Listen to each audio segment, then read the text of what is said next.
Welcome to Markets Now. I'm Michelle Rook along with Naomi Bloom from Total Farm Marketing, and we're here at the South Dakota Soybean Ag Outlook meeting. Naomi is one of the keynote speakers here today.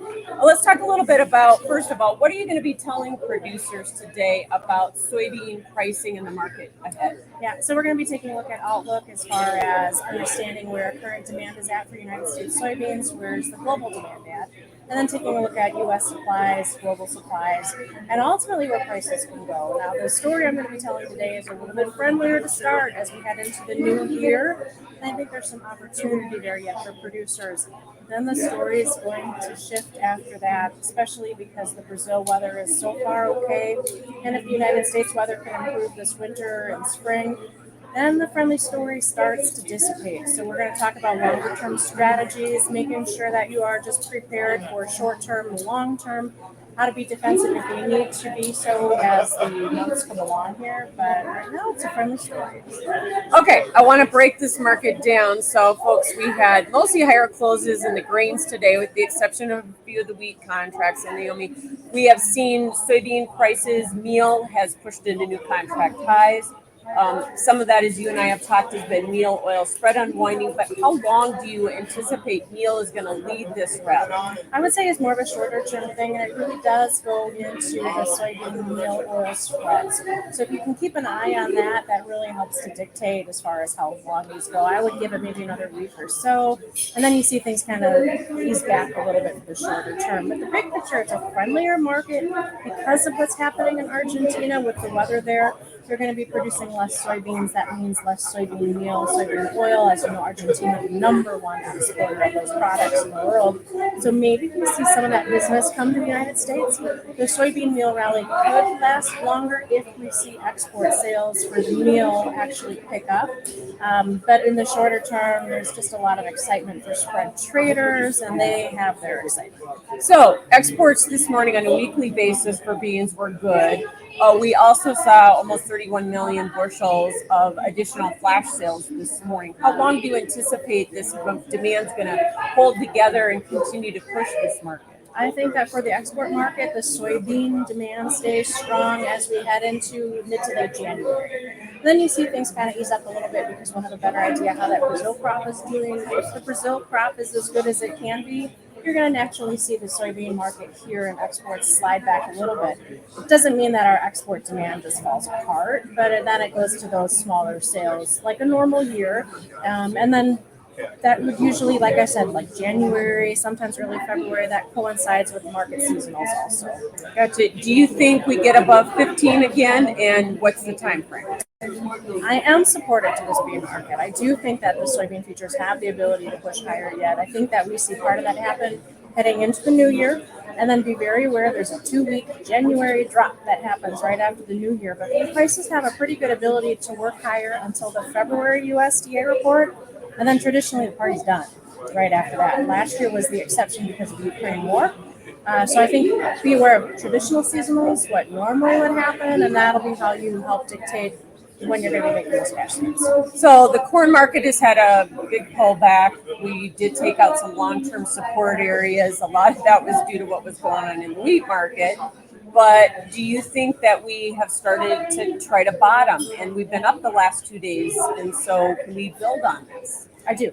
I feel that the corn market is going to start to work higher. Seasonally, there's a strong tendency for March corn futures to start to work higher after this USDA report into January.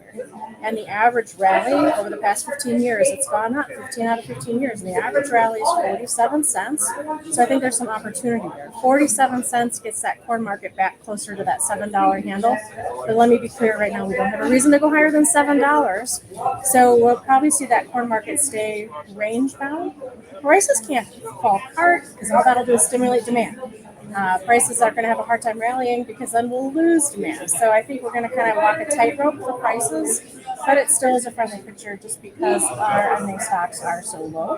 And I think you're actually going to see export sales I don't know that they just really pick up, but I think they stay constant and steady and consistent. It'll be interesting to see what the USDA does to that number too. Yeah, absolutely. Because today, the weekly exports, the total, we're still 50% behind where we were a year ago. So, do you think USDA has to make an adjustment on exports tomorrow? I think that they probably will reduce it a little bit because they have not reduced it in November. They did not reduce it in October. So I think that they have to, but we've already priced that in.